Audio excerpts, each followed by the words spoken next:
Celebrate this Diwali with Indian Princess. Shop your favorite styles and get induction stove free. Visit your nearest store today. வங்கக்கடலில் நிலவும் காற்றழுத்த தாழ்வு மண்டலம் ஆழ்ந்த காற்றழுத்த மண்டலமாக மாறியிருக்கிறது. அண்மை செய்தியாக பார்க்கிறோம். வங்கக்கடலில் நிலவும் காற்றழுத்த தாழ்வு மண்டலம் ஆழ்ந்த காற்றழுத்த மண்டலமாக மாறியிருக்கிறது. இது தொடர்பான கூடுதல் விவரங்களை செய்தியாளர் வீரகுமாரிடம் கேட்கலாம். வீரகுமார், தற்போதைய விவரம். விக்னேஷ், வங்கக்கடலில் நிலவிய காற்றழுத்த தாழ்வு மண்டலம் ஆழ்ந்த காற்றழுத்த தாழ்வு மண்டலமாக வலுவடைந்திருப்பதாக இந்திய வானிலை ஆய்வு மையம் தெரிவித்திருக்கிறது. குறிப்பாக இந்த காற்றழுத்த தாழ்வு மண்டலம் கடந்த 6 மணி நேரமாக மணிக்கு 8 கிலோமீட்டர் தொலைவில் நகர்ந்து தற்போது தென்கிழக்கு வங்கக்கடல்ல ஆழ்ந்த காற்றழுத்த தாழ்வு மண்டலமாக வலுப்பெற்றிருக்கிறது.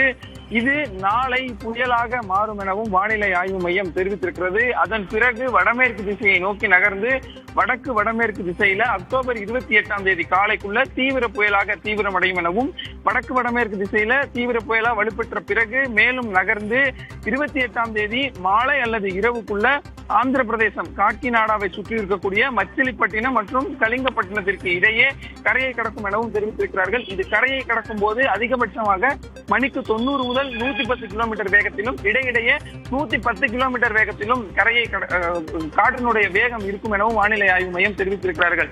இந்த புயலை பொறுத்தவரையில எந்த பகுதியில இருக்கு அப்படின்னு பார்த்தோம்னா, சரியா இது இந்த ஆழ்ந்த காற்றழுத்த தாழ்வு மண்டலம் அந்தமான் நிக்கோபார் தீவுகளுக்கு மேற்கே சுமார் 610 கிலோமீட்டர் தொலைவிலும், தமிழ்நாடு சென்னைக்கு கிழக்கு தென்கிழக்கில் 790 கிலோமீட்டர் தொலைவிலையும், ஆந்திர பிரதேசம் விசாகப்பட்டினத்திற்கு தென்கிழக்கில் 850 கிலோமீட்டர் தொலைவிலையும், காக்கிநாடாவிற்கு அந்த புயல் கரையை கடக்கக்கூடிய அந்த பகுதிக்கு தென்கிழக்கில் 840 கிலோமீட்டர் தொலைவிலையும், ஒடிசா மாநிலம் கோபால்பூருக்கு 950 கிலோமீட்டர் தொலைவிலையும் இந்த ஆழ்ந்த காற்றழுத்த தாழ்வு மண்டலம் மையம் கொண்டிருக்கிறது. இது நாளை புயலாகவும், நாளை மறுநாள் தீவிர புயலாகவும், நாளை மறுநாள் மாலை அல்லது இரவுக்குள்ள காக்கிநாடாவை சுற்றி இருக்கக்கூடிய பகுதிகளில் தீவிர புயலா 110 கிலோமீட்டர் வேகத்துல கரையை கடக்கும் எனவும் வானிலை ஆய்வு மையம் தெரிவித்திருக்கிறார்கள். தமிழ்நாட்டை பொறுத்தவரையில 27ஆம் தேதியான நாளை ராணிப்பேட்டை, சென்னை ஆகிய 3 மாவட்டங்களுக்கு மிக கனமழைக்கான ஆரஞ்சு நிற எச்சரிக்கை கொடுக்கப்பட்டிருக்கிறது.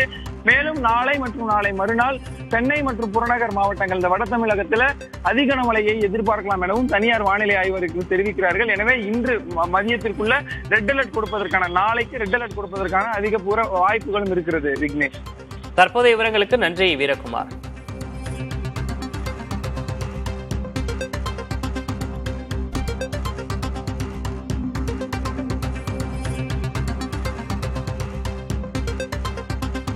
வங்கக்கடலில் நிலவும் குறைந்த காற்றழுத்த தாழ்வு பகுதி காற்றழுத்த தாழ்வு மண்டலமாக மாறி தற்போது ஆழ்ந்த காற்றழுத்த தாழ்வு மண்டலமாக அது வலுப்பெற்றிருக்கிறது. அண்மை செய்தியாக பார்க்கிறோம்.